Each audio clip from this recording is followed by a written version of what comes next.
The 1st Cavalry was already established in a narrow corridor at An Khe, but seasoned North Vietnamese Army units in regimental size controlled the great bulk of the area.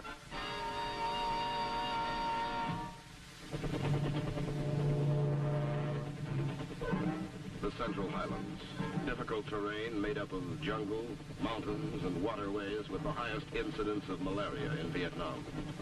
This was the lot of the 4th Division.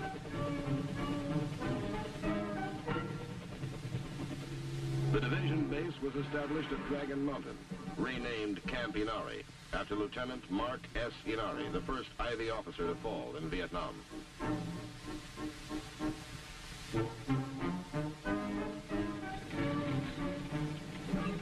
The rainy season was just beginning, and operations were severely hampered.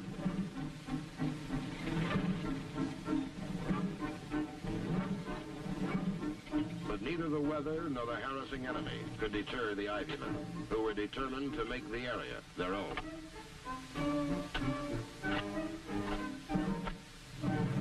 The engineers arrived with the division's advance party and quickly began to carve at the base of Dragon Mountain in what would soon become a city in the jungle.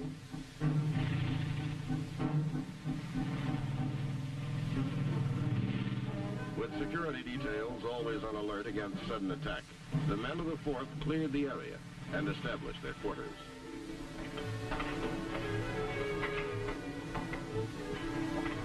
Mortar-proof bunkers and fortifications were built.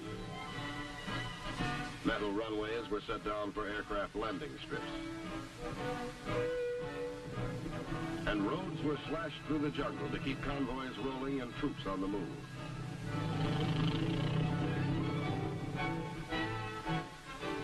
Within little more than a year, the Ivy Division base camp contained more than 900 buildings.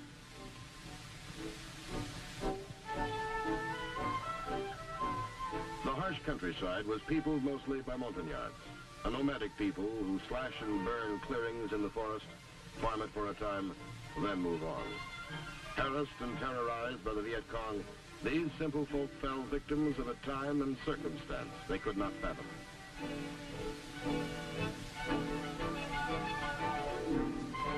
A need to evacuate the Montagnards to safer areas became apparent as enemy activity increased around their villages.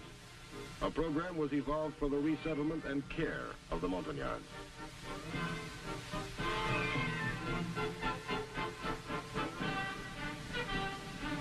In each move, the entire village was lifted bodily, huts, belongings, and all, and transported to a more secure location.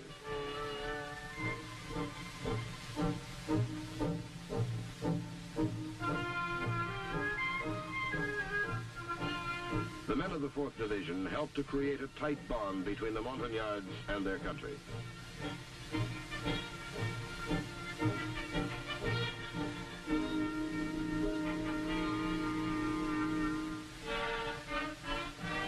Ivy men swept through the steaming jungle near the Cambodian border, seeking to block North Vietnamese regiments who periodically dashed across the border in hopes of a quick victory.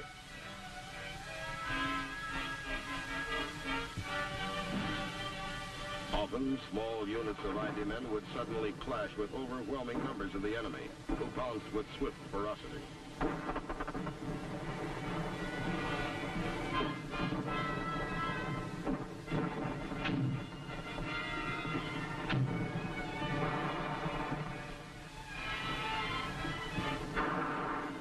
When the big guns of the 4th were called in for support, and the heavy lead began to fly, the North Vietnamese Army, the NVA, disengaged as quickly as they had appeared.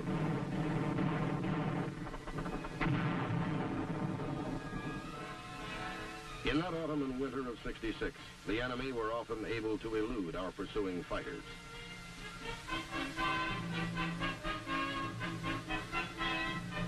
We hit them from the air.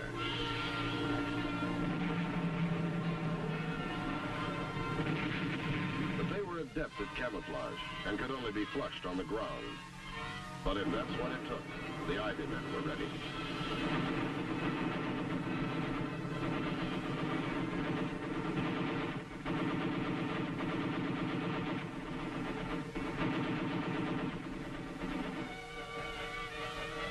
They embarked embarked on a series of search and clear missions to locate the enemy and to rout him.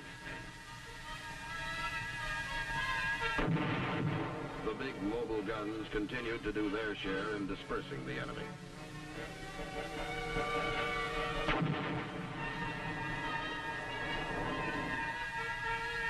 In operations like this and similar actions in early '67, the powerful partnership of heavy mobile guns and IV infantry combined to pin down large enemy units and methodically beat them into the ground. Operation Sam Houston grew out of an attempt by the Viet Cong to interrupt work on a vital road being built from Pleiku to a Special Forces camp near the Cambodian border. The road-building crew had been the target of numerous mortar attacks and the scene of violent firefights.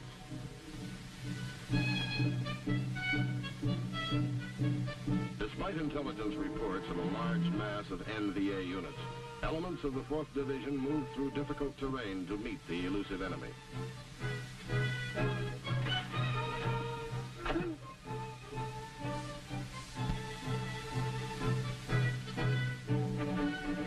There were few landing zones in the dense jungle, and areas had to be cleared before resupply ships could bring in supplies and take out the sick or injured.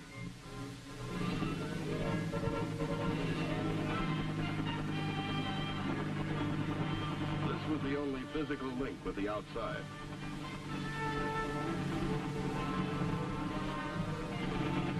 Choppers were called in for all types of assignments.